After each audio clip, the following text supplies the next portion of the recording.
Finding the courage to change, a disease of attitudes.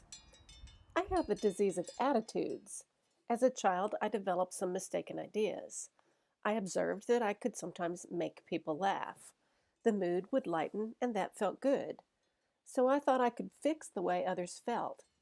I picked up a responsibility.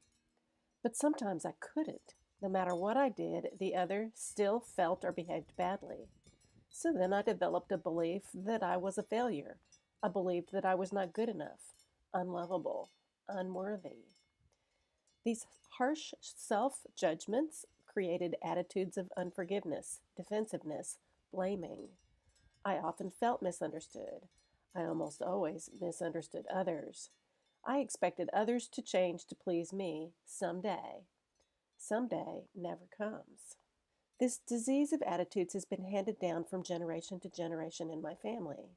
One loving parent after the other has taught their children that they will never be good enough. I've come to realize that the attitudes that I have against myself are how the disease gets transmitted. It's the emotions that my loved ones feel.